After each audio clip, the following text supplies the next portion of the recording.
My name is Troy Bart. I help out Marco with the youth group. I'm also learning to be a Ontario mountain bike instructor. So this is part of my Ontario mountain bike instructor course. Okay, we're going to go over the ABC Quick Check on your mountain bike. This is something that we use when we first go out for a ride and we first come up to our bike. We want to go through the ABC Quick Check. What do you think A stands for? Air. Sounds real easy, huh? So what we want to do is we want to make sure we have air in our tires. Okay. So the easiest thing to do is grab the tire and push on the tire.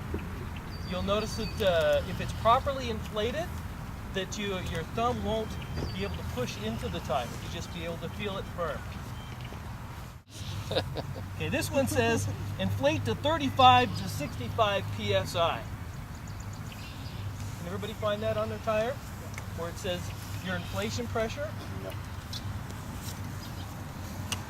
Usually you want to be somewhere in the middle of that pressure to start, and that's a good starting point. Depending on how you ride and what kind of trails you ride and how you like your bike to react, that's going to make a difference on the tire pressure. Some people like to run about 35 psi, some people like to run 40 psi.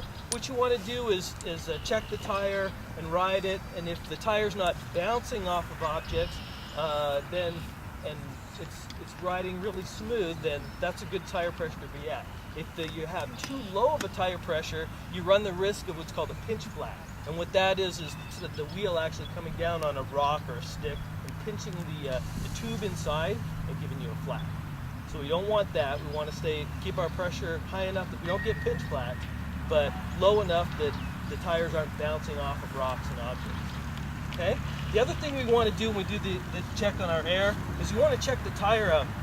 Make sure that it doesn't have any wear spots in it. Make sure there's no cords showing. Make sure there's no bulges on the side. There's two different valves on your tires too. Okay, one's called a Schrader valve and one's called a Presta. The Schrader valve is what you find on car tires, like this one here. Okay, it's a little bit bigger. And then there's a smaller valve, like this one. It's called a Presta. So make sure that the pump you're using is designed or set up to run whatever type of valve you have on your tire. Okay, the next part is A, B, C. What do we think B stands for? Brakes. Okay, there's many different kinds of brakes on a mountain bike, but they all operate the same way. You have a brake lever that operates the brakes. Okay. The biggest thing you want to look for when you check your brakes is, first off, do they work?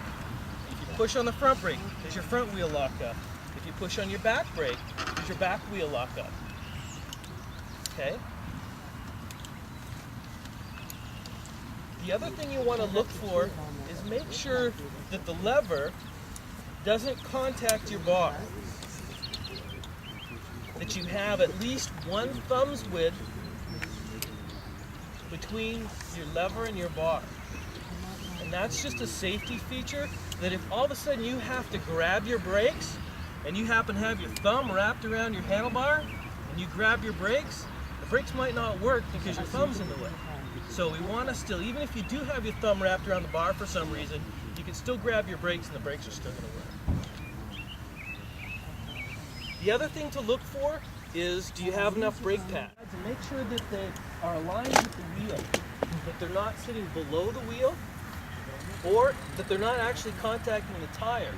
Because sometimes if they're misadjusted, they'll contact the tire, and every time you pull the brakes, you're going to start wearing a hole through your tire.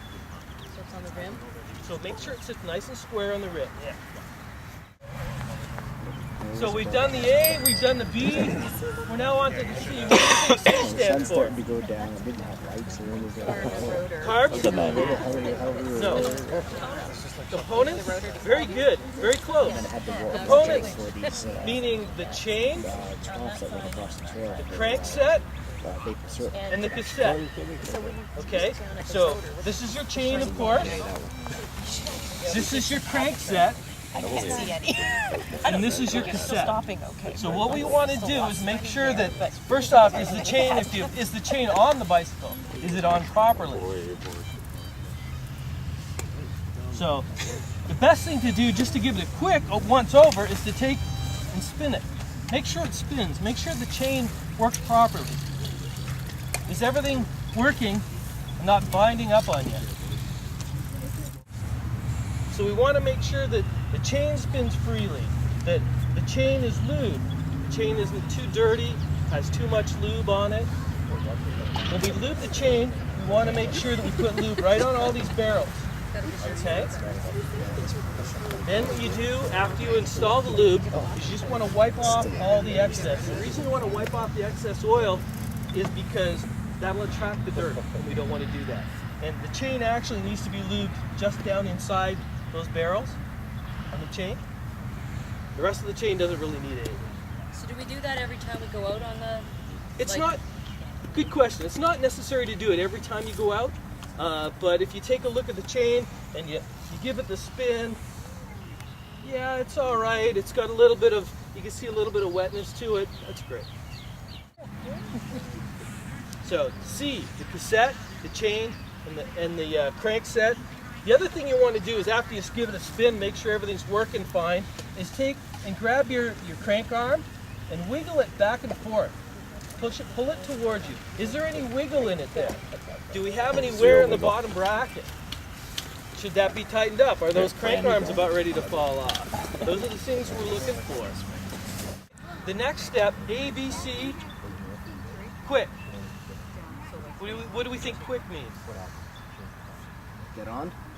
Quick, get on and go. Okay.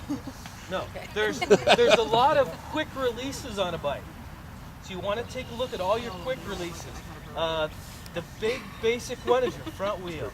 Most bikes have a quick release on the front wheel, a quick release on the rear wheel, a quick release on the seat, and quick releases on the brakes. So you want to check and make sure that those are all tight.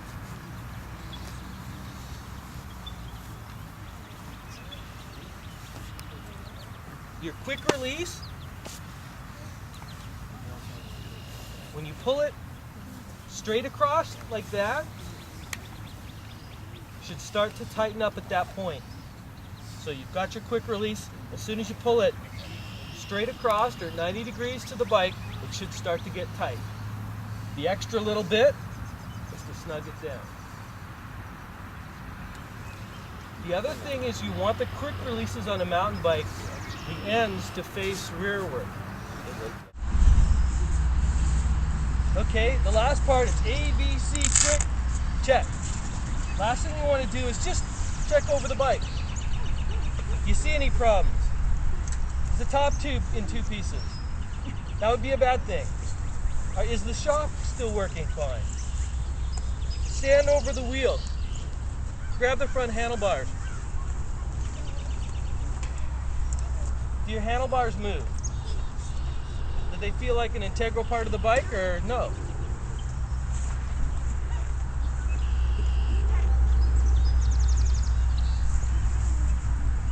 Make sure the bike rolls fine, no issues.